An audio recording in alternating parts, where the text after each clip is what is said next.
में आप लोगों को देखिए क्या लिखा है, मतदाता जागरूकता ना किस लिए हुए हैं, मतदान होता है ना, जो हम लोग इलेक्शन होता है, चुनाव होता है, उसके लिए हम लोग एकत्रित हुए हैं। चुनाव हमारे यहाँ कई प्रकार के होते हैं। एक होता है केंद्र सरकार का, जिसमें हम लोग प्रधानमंत्री को चुनते हैं। राज्य सरकार का होता है, विधानसभा जो होती है उसमें हम क्या करते हैं, मुख्यमंत्री को चुनते हैं। नगर पंचायत या मेयर का होता है, और ग्रामीण स्तर पर क्या होता है, प्रधान को हम लोग चुनते हैं। ठीक, एक चुनाव होता है जो, इसको क्या है, एक संस्था होती है जो हमें चुनाव करवाती है, उसका नाम होता है निर्वाचन आयोग। क्या होता है, निर्वाचन आयोग। इसके पहले मार्च के प्रारंभ में हमारे चुनाव आयोग जो थे, मुख्य चुनाव आयोग, वो थे अरुण गोयल जी। लेकिन निजी कारणों से उन्होंने क्या किया, त्याग पत्र दे दिया है। तो 14 मार्च को संविधान एक निर्मात्री सभा का गठन हुआ है, जिसमें राजीव कुमार जी को मुख्य चुनाव आयुक्त नियुक्त किया गया है। और फिर 17 मार्च को उन्होंने चुनाव क्या है, हमारे यहाँ जो चुनाव होगा, 18वां लोकतंत्र का जो चुनाव होगा, उसके लिए उन्होंने तारीख निर्धारित की है। हमारे चुनाव इस बार कितने उसमें होंगे, चरणों में 7 चरणों में होंगे, जो 19 अप्रैल से 4 जून तक चलेंगे। ठीक, ये तो हो गया हमारा निर्वाचन आयोग जो होता है, जो काम करता है। उसके बाद होता आचार संहिता।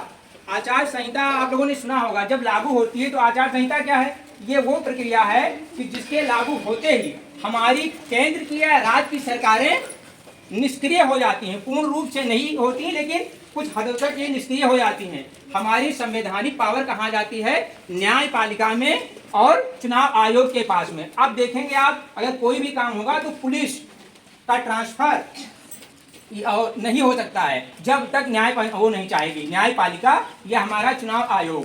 ठीक, तो आचार संहिता लागू होने पर हमारे जो लीडर होते हैं वो उतने पावर में नहीं रहते हैं, जब तक पुनः नई सरकार का गठन नहीं हो जाता है। नई सरकार का गठन हम कैसे करते हैं, वो होता है हमारा मतदान।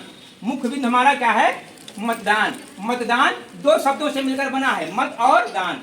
मत का मतलब होता है हमारा व्यक्तिगत मत क्या है, और दान जिसको करने में हम अपना व्यक्तिगत लाभ नहीं ढूंढते हैं, जबकि समाज का लाभ हो, पूरे देश का या समाज का कल्याण हो, और उसके बदले में हम कुछ पाने की आशा नहीं रखते हैं। ठीक, और मतदान वो प्रणाली है जो हमारे प्रजातंत्र या जनतंत्र को जीवित रखती है, क्योंकि हम जिसको मत देंगे वही निर्वाचित होगा, वही 5 साल के लिए हमारे देश का शासन करेगा। अगर वो शासक या सरकारें हमारे लिए हमारे अनुसार कार्य नहीं करती हैं, तो प्रत्येक 5 वर्ष के बाद हमें ये शुभ अवसर मिलता है कि हम उनको परिवर्तित कर सकते हैं। अगर जिस देश में प्रजातंत्र नहीं सुदृढ़ है, वहां पर क्या होता है, तानाशाह होते हैं। आप लोगों ने ये नाम सुना होगा कि आप हिटलर बने हैं क्या।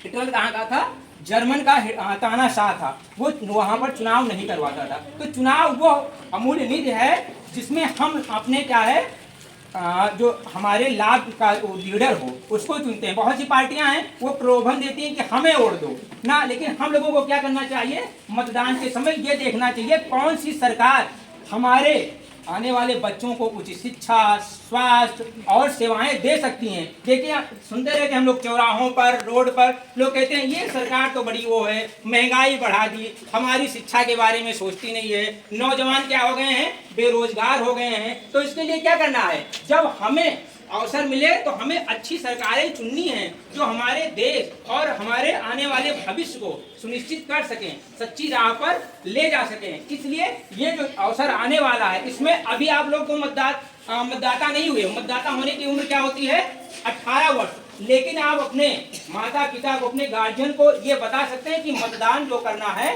ये आपके पास वो पावर है जो एक प्रधानमंत्री भी एक वोट दे सकता है और एक आम नागरिक भी एक वोट दे सकता है। इसलिए क्या है, इसको आप लोग सही ढंग से उपयोग करके देश में सही पार्टी और सही लीडर का चुनाव करें जो देश के भविष्य को आगे ले सके।